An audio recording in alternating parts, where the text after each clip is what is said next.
Previously in the Count of Monte Cristo, Chapter 69, The Inquiry. In this brief chapter, the Crown Prosecutor interviews Abbé Busoni and Lord Wilmore, both linked to the enigmatic Count of Monte Cristo. Abbé Busoni claims the Count is the son of a wealthy Maltese shipping magnate, while Lord Wilmore, who professes to be the Count's enemy, supports this narrative. Both assert that the Count is merely an arriviste, interested in converting a house in Auteuil into an asylum. This misinformation reassures Villefort that the Count poses no threat to his past. With his fears calmed, Villefort goes to bed that night, blissfully unaware of the truth. Chapter 70. The Ball. It was in the warmest days of July, when in due course of time the Saturday arrived upon which the ball was to take place at Monsieur de Morcerf's. It was 10 o'clock at night. The branches of the great trees in the garden of the Count's house stood out boldly against the azure canopy of heaven, which was studded with golden stars, but where the last fleeting clouds of a vanishing storm yet lingered. From the apartments on the ground floor might be heard the sound of music, with the whirl of the waltz and gallop, while brilliant streams of light shone through the openings of the Venetian blinds. At this moment the garden was only occupied by about 10 servants who had just received orders from their mistress to prepare the supper. The serenity of the weather continuing to increase, until now it had been undecided whether the supper should take place in the dining-room or under a long tent erected on the lawn, but the beautiful blue sky, studded with stars, had settled the question in favour of the lawn. The gardens were illuminated with coloured lanterns, according to the Italian custom, and, as is usual in countries where the luxuries of the table, the rarest of all luxuries in their complete form, are well understood, the supper table was loaded with wax lights and flowers. At the time, the Countess of Morcerf returned to the rooms. After giving her orders, many guests were arriving, more attracted by the charming hospitality of the Countess than by the distinguished position of the Count, for, owing to the good taste of Mercédès, one was sure of finding some devices at her entertainment worthy of describing, or even copying in case of need. Madame Danglars, in whom the events we have related had caused deep anxiety, had hesitated about going to Madame de Morcerf's, when during the morning her carriage happened to meet that of Villefort. The latter made a sign, and when the carriages had drawn close together, said, "You are going to Madame de Morcerf's, are you not?" "No," replied Madame Danglars. "I am too ill." "You are wrong," replied Villefort significantly. "It is important that you should be seen there." "Do you think so?" asked the Baroness. "I do." "In that case I will go." And the two carriages passed on towards their different destinations. Madame Danglars therefore came, not only beautiful in person, but radiant with splendour. She entered by one door at the time when Mercédès appeared at the door. The Countess took Albert to meet Madame Danglars. He approached, paid her some well-merited compliments on her toilet, and offered his arm to conduct her to her seat. Albert looked around him. "You are looking for my daughter," said the Baroness, smiling. "I confess it," replied Albert. "Could you have been so cruel as not to bring her?" "Calm yourself. She has met Mademoiselle de Villefort, and has taken her arm. See, they are following us, both in white dresses, one with a bouquet of camellias, the other with one of myosotis. But tell me—" "Well, what do you wish to know?" "Will not the Count of Monte Cristo be here tonight?"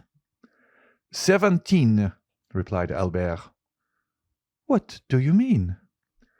"I only mean that the Count seems the rage," replied the Viscount, smiling, "and that you are the 17th person that has asked me the same question. The Count is in fashion. I congratulate him upon it." "And have you replied to everyone as you have to me?" "Ah, to be sure. I have not answered you. Be satisfied. We shall have this lion. We are among the privileged ones." "Were you at the opera yesterday?" "No." "He was there." "Ah, indeed. And did the eccentric person commit any new originality? Can he be seen without doing so? Else there was dancing in the Diable Boiteux. The Greek princess was in ecstasies. After the cachucha, he placed a magnificent ring on the stem of a bouquet and threw it to the charming danseurs, who in the third act, to do honour to the gift, reappeared with it on her finger. And the Greek princess, will she be here? No, you will be deprived of that pleasure. Her position in the Count's establishment is not sufficiently understood. Wait, leave me here, and go and speak to Madame de Villefort, who is trying to attract your attention. Albert bowed to Madame Danglars and advanced towards Madame de Villefort, whose lips opened as he approached. "I wager anything," said Albert, interrupting her, "that I know what you are about to say." "Well, what is it?" "If I guess rightly, will you confess it?" "Yes." "On your honor?" "On my honor." "You were going to ask me if the Count of Monte Cristo had arrived or was expected." "Not at all. It is not of him that I am now thinking. I was going to ask you if you had received any news of Monsieur Franz." "Yes, yesterday." "What did he tell you?" "That he was leaving at the same time as his letter." "Well, now then, the Count?" "The Count will come, of that you may be satisfied." "You know that he has another name besides Monte Cristo?" "No, I did not know it." "Monte Cristo is the name of an island, and he has a family name." "I never heard it." "Well, then, I am better informed than you. His name is Zacone." "It is possible." "He is Maltese." "That is also possible." "The son of a shipowner." "Really, you should relate all this aloud. You would have the greatest success." "He served in India, discovered a mine in Thessaly, and comes to Paris to establish a mineral water cure at Auteuil." "Well, I am sure," said Morcerf. "This is indeed news. Am I allowed to repeat it?" "Yes, but cautiously. Tell one thing at a time, and do not say I told you." "Why so?" "Because it is a secret just discovered." "By whom?" "The police." "Then the news originated—" "At the prefect's last night. Paris, you can understand, is astonished at the sight of such unusual splendor, and the police have made inquiries." "Well, well, nothing more is wanting than to arrest the Count as a vagabond on the pretext of his being too rich." "Indeed, that doubtless would have happened if his credentials had not been so favourable." "Poor Count! And is he aware of the danger he has been in?" "I think not." "Then it will be but charitable to inform him when he arrives. I will not fail to do so." Just then a handsome young man with bright eyes, black hair, and glossy moustache respectfully bowed to Madame de Villefort. Albert extended his hand. "Madame," said Albert, "allow me to present to you Monsieur Maximilian Morel, captain of Spahis, one of our best, and above all of our bravest officers." "I have already had the pleasure of meeting this gentleman at Auteuil, at the house of the Count of Monte Cristo," replied Madame de Villefort, turning away with marked coldness of manner. This answer, and especially the tone in which it was uttered, chilled the heart of poor Morel. But a recompense was in store for him. Turning around, he saw near the door a beautiful fair face, whose large blue eyes were without any marked expression fixed upon him, while the bouquet of myosotis was gently raised to her lips. The salutation was so well understood that Morel, with the same expression in his eyes, placed his handkerchief to his mouth, and these two living statues, whose hearts beat so violently under their marble aspect, separated from each other by the whole length of the room, forgot themselves for a moment, or rather forgot the world in their mutual contemplation. They might have remained much longer lost in one another without anyone noticing their abstraction. The Count of Monte Cristo had just entered. We have already said that there was something in the Count which attracted universal attention wherever he appeared. It was not the coat, unexceptional in its cut, though simple and unornamented. It was not the plain white waistcoat. It was not the trousers that displayed the foot so perfectly formed. It was none of these things that attracted the attention. It was his pale complexion, his waving black hair, his calm and serene expression, his dark and melancholy eye, his mouth, chiselled with such marvellous delicacy, which so easily expressed such high disdain. These were what fixed the attention of all upon him. Many men might have been handsomer, but certainly there could be none whose appearance was more significant, if the expression may be used. Everything about the Count seemed to have its meaning, for the constant habit of thought which he had acquired had given an ease and vigour to the expression of his face, and even to the most trifling gesture, scarcely to be understood. Yet the Parisian world is so strange that even all this might not have won attention had there not been connected with it a mysterious story gilded by an immense fortune.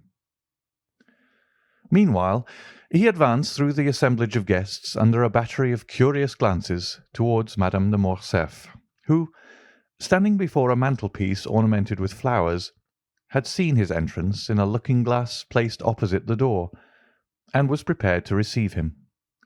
She turned towards him with a serene smile just at the moment he was bowing to her.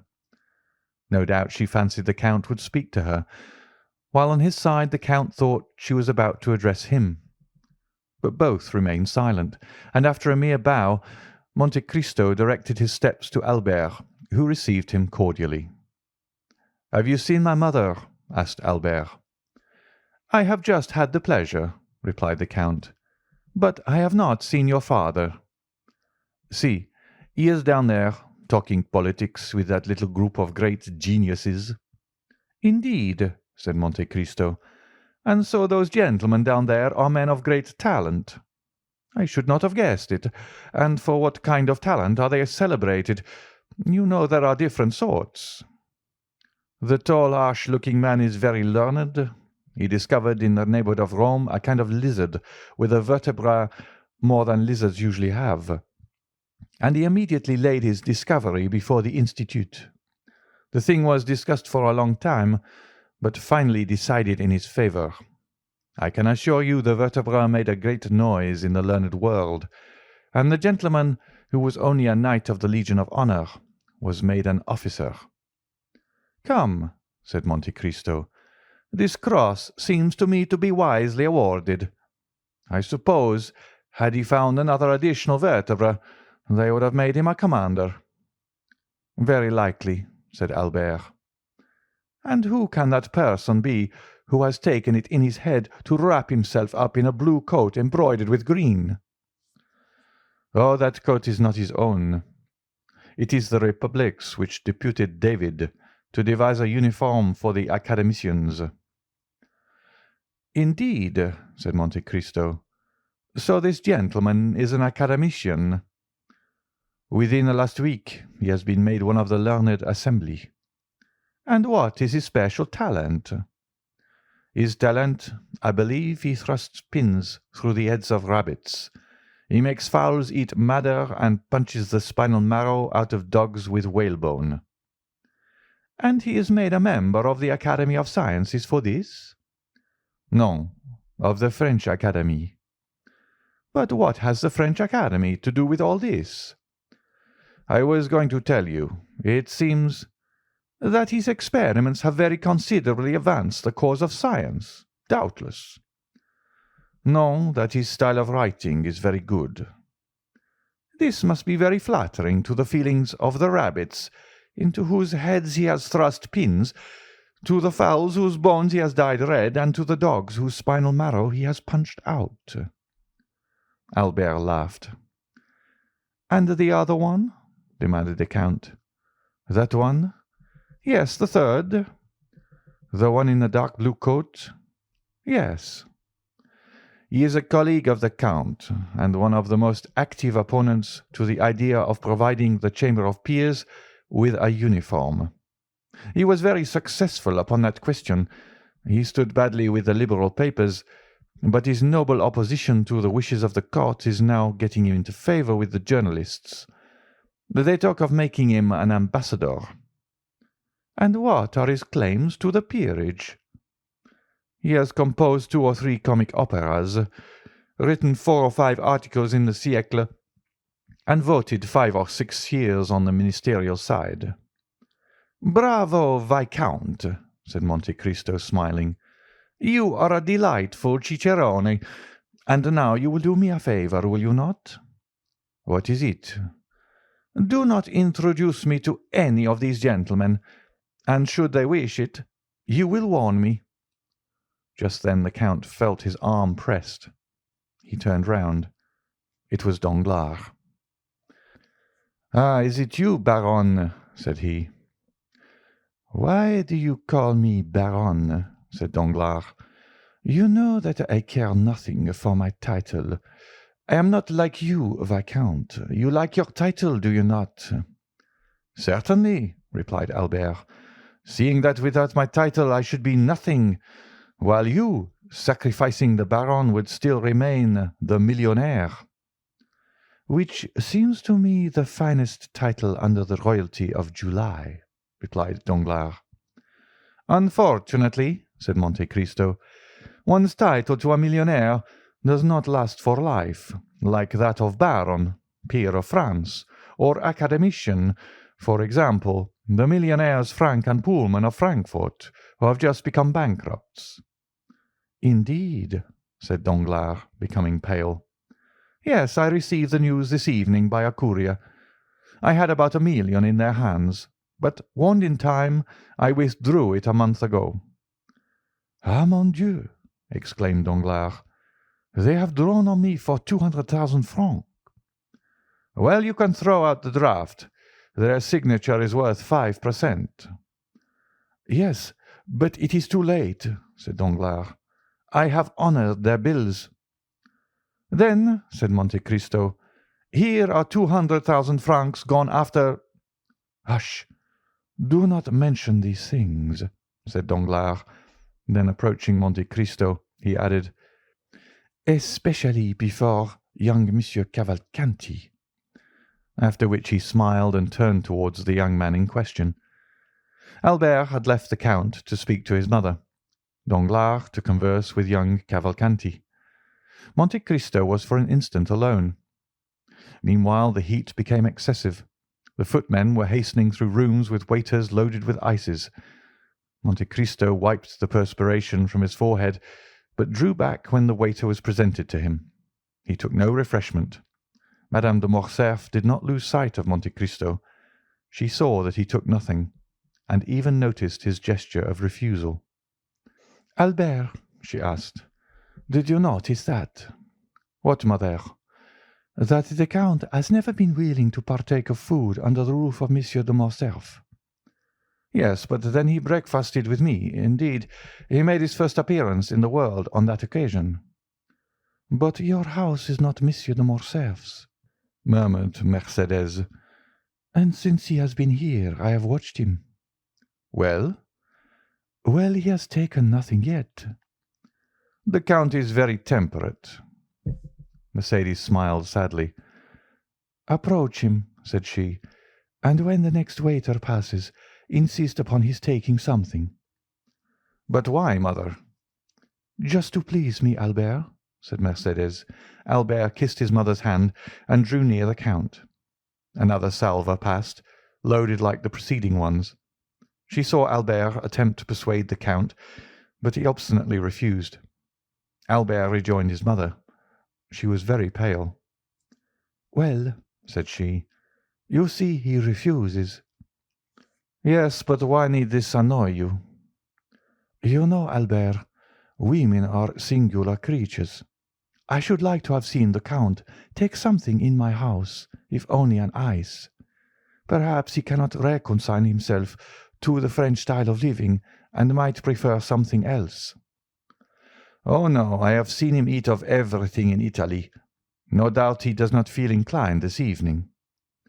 "And besides," said the Countess, "accustomed as he is to burning climates, possibly he does not feel the heat as we do."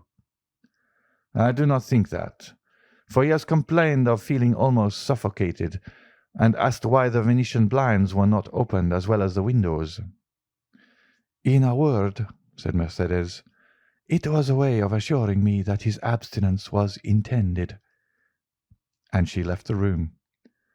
A minute afterwards the blinds were thrown open, and through the jessamine and clematis that overhung the window one could see the garden ornamented with lanterns, and the supper laid under the tent. Dancers, players, talkers, all uttered an exclamation of joy. Every one inhaled with delight the breeze that floated in. At the same time Mercédès reappeared paler than before, but with that imperturbable expression of countenance which she sometimes wore. She went straight to the group of which her husband formed the centre. "Do not detain these gentlemen here, Count," said she. "They would prefer, I should think, to breathe in the garden rather than suffocate here, since they are not playing." "Ah," said a gallant old general who in 1809 had sung "Partant pour la Syrie," "we will not go alone to the garden." "Then," said Mercédès, "I will lead the way." Turning towards Monte Cristo, she added, "Count, will you oblige me with your arm?" The Count almost staggered at these simple words. Then he fixed his eyes on Mercédès.